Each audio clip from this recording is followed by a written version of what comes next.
So let me really sit with this for a second.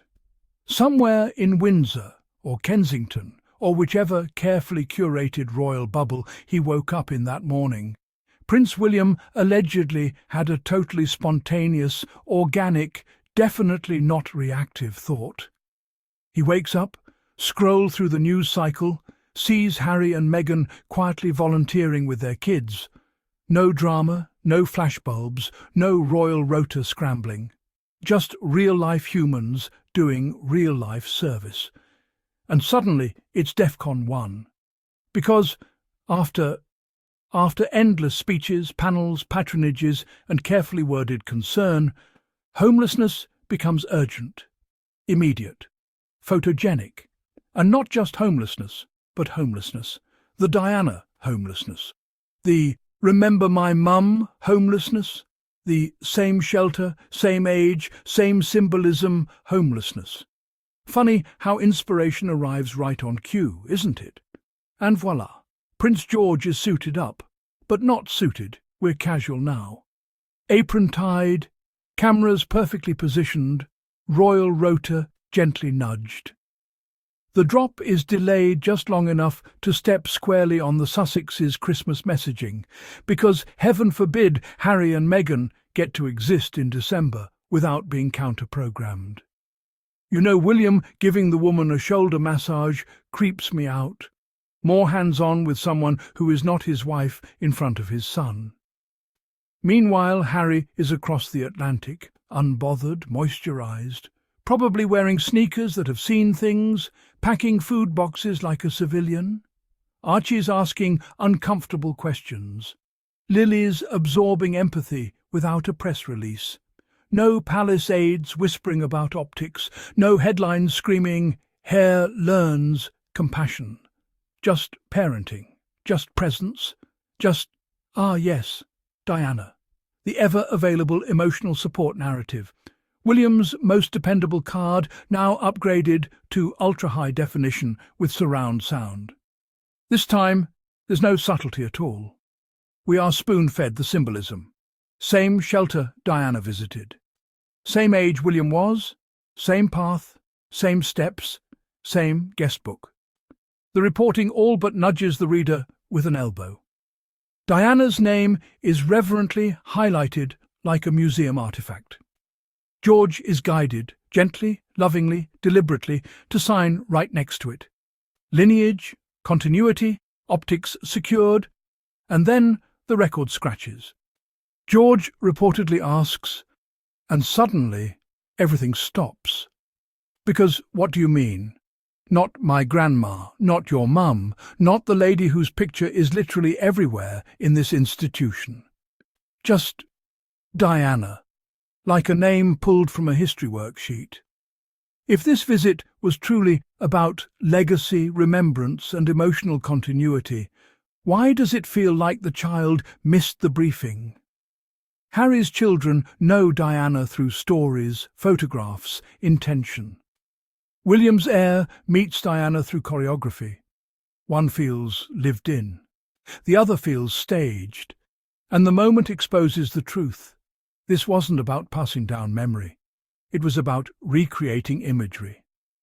Now let's be fair, because fairness matters. George did well. Actually, more than well. He looked relaxed, curious, comfortable. No stiff posture, no glazed-over royal kid stare. He folded napkins, he packed care kits, he listened, he smiled naturally. The kid showed up and participated in a way that felt refreshingly normal. I actually much prefer the Harry and Meghan way of introducing their kids to philanthropy. Have them volunteer, take a few snaps, but don't make a big deal about it. A few photos and a social post are fine, but the quotes from people on site talking about a child are weird. It's like they are praising George for just showing up and doing as he is told, which most kids his age could do easily. Harry did the right thing, taking his family out of the Goldfish Bowl. William didn't want to introduce George to charity work. He just wanted the headlines with the comparison of his visit with George and his visit with his mother. Anything to draw attention. Anyway, it was a good cause, and I believe that George in particular should be brought to this kind of charity events, and compare George face with his dad and his face with his mother. And then there's William. William hovering. William chatting. William bantering. William delivering little soundbite-friendly comments while the cameras clicked furiously. Shoulder squeezes. Football jokes. "You can breathe again," remarks delivered to women experiencing homelessness. Which, sir, read the room. This isn't a lads' charity kick-off. It's a shelter. People are surviving. The tone matters. The contrast is glaring. George is volunteering. William is curating atmosphere. George is present. William is performing warmth. It's the classic dad who brought his kid to work energy. The kid does the actual task while the parent networks and vibes. And here's where the comparison stops being subtle and starts being hilarious. Harry and Meghan volunteer quietly. Bring both kids when appropriate. Share minimal imagery. No quotes dissecting their children. No royal correspondence narrating facial expressions. Kids exist as kids, not symbols. William and Kensington Palace. One child only, air hierarchy preserved. Palace photographer, not charity-led images. Delayed release for maximum impact. Quotes carefully chosen. Diana deployed like a narrative missile. Sussex's indirectly shadowed George doesn't just volunteer, he becomes a visual footnote saying the charity becomes secondary to the messaging. The act becomes a response instead of a value. Harry already exited the goldfish bowl. He's swimming freely while the institution keeps tapping the glass, hoping reflection still looks convincing. And honestly, let's talk about Kensington Palace, because the mess deserves airtime. 32 years magically turning into 22. Basic facts slipping through, names misspelled, posts staying up like this is not precision, this is not calm, this is not heir to the throne energy. This is a comms team moving fast, reacting faster, and hoping no one notices the seams. You cannot tell me this wasn't sitting in drafts waiting for Harry and Meghan to blink first. This wasn't proactive compassion. This was charity should never feel like a subtweet, yet here it does. Let's be crystal clear, because nuance matters. No one is blaming George. George did nothing wrong. George showed kindness. George participated sincerely. He deserves protection, not projection. What's uncomfortable is watching grown adults turn a child into an ongoing sibling narrative. This could have been private. Same-day release, low-key, charity-centered. Instead, it became a spectacle. Diana versus Diana, heir versus spare, institution versus freedom. This is even more serious than a refusal to prep for engagements. If George didn't recognize his grandmother and didn't know who Diana is, it's because William doesn't talk about her, hasn't told his mother's story to his kids.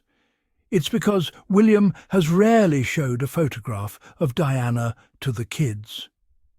I don't believe that the kids know their grandmother's story, despite the fact that George didn't remember her name.